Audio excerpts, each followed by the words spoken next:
HARK, we are here. It is time for yet another episode of Star Wars Unlimited. We have our last style aspect in Vigilance to go over for aspect reviews, recap, not a tier list, just my opinion on top cards that I think are going to be most effective or have the most potential in Set 2 Shadows of the Galaxy. We got a few cards here. Vigilance is known for its removal, but there's a lot of other things Vigilance can do in this set. So let's take a look. Starting off, we've got Hylaban Enforcer. Apparently a difficult word to say. 1 cost, 1/4, grit, and bounty, draw a card. So there's a trade-off for playing this unit. If your opponent defeats it, they get to draw a card. However, Vigilance has lots of ways of giving things shield, giving things extra health, healing things, doing all kinds of shenanigans, and making it so that even if your opponent gets this off the board, there are other things they have to worry about. The biggest part that makes this card incredibly strong is its grit. This is like the speeder bike, but it comes in for 1. And because it comes in for 1, you could put 2 of these into play, or you can put the Enforcer and an upgrade on it if you have it. Everybody loves Resilient, so this becomes a 1/7. Fantastic card here, fits a couple different strategies. Obviously, Grand Inquisitor loves this, but Kira also loves this because of the way that she can divvy up damage on her flip side. Should be interesting to see how this card is used going forward. In terms of another mechanic we have from Shadows of the Galaxy, we have the Client here. 3 cost, 2/5, Imperial Official, shielded, so it comes into play with a shield. Action exhaust this unit, choose a unit. For this phase, it gains bounty, heal 5 damage from a base. So you get to heal damage from your base when you're using the Client to defeat bounties that you have placed on your opponent's units. Very strong card, very strong in Bounty Matters, but even without Bounty Matters, if you can just clear units off of your opponent's side of the board, which Vigilance does very, very, very well as the removal aspect, the Client is going to help you heal your base and deal with the shenanigans your opponent can potentially put out. We've got First Light here, 7 cost space unit, 4 power, 7 health, underworld vehicle transport. It has grit. Each of the friendly non-leader unit gains grit. And then you can smuggle this in for the same cost, but you have to deal 4 damage to a friendly unit. This is a fantastic space unit, really good in space, going to increase its power as it's dealing damage, but the fact that it makes your entire board non-leader grit is just nuts. Anything that you have that has damage is going to start pushing out even more damage than it does before, and because Vigilance really likes its big butts, grit is very good on all of those different things. Elish Norn,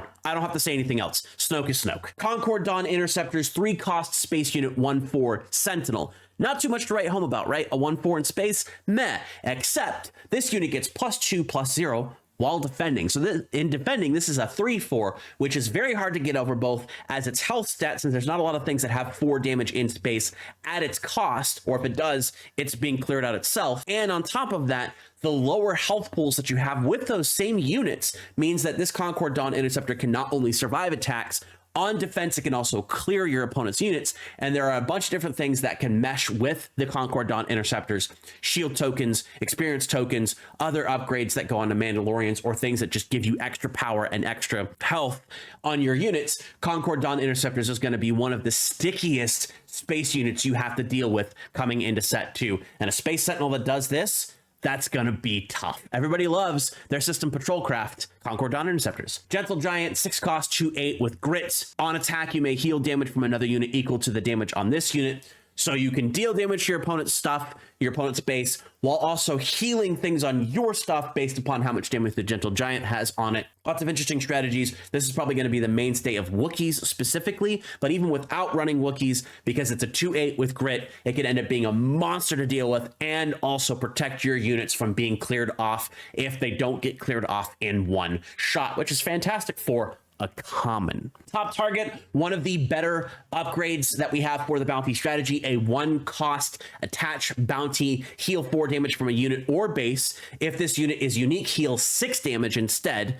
So clear out an opponent's unit and heal damage from something that you need to protect, or just take the damage off your base, which means that the base race that you're playing against Vigilance is already going to be even harder when Vigilance is clearing out your units and healing and using top target to continue to heal all the different things. If you thought Vigilance, the event, was bad, the stuff that's coming out of this set is even worse in terms of keeping the Vigilance player alive. We have Covert Strength here, 1 cost event, heal 2 damage from a unit and give it an experience token. It smuggles in for 3. Lots of different strategies want this, to be able to heal its units, to be able to give an experience token, and you could do it from the resource pile with Smuggle for 3, which is really good because it doesn't cost you a card from hand. Smuggle is going to be very, very, very strong in this set. And then our 2 pieces of removal, Fell the Dragon, 4 cost, defeat a non-leader with 5 or more power. Rivals Fall, 6 cost, just kill a unit. Doesn't matter what it is, doesn't matter where it is, it just, boom, gone. This card did not need to be printed. Same thing with Snoke, but it's here. We're gonna have to deal with it. Vigilance continues to win in the removal package area. I think Fell the Dragon is actually really neat. It does cause an issue where it's a lot more efficient on units that have more power, which tend to cost more. But if your opponent has a huge stack of experience tokens or a lightsaber on something that's cheap, you can just go, cool, I'm going to Fell the Dragon that and clear it off the board, and you don't have to deal with that anymore. And then again, Rivals Fall, just defeat a unit. Just say, hey, discard pile, please.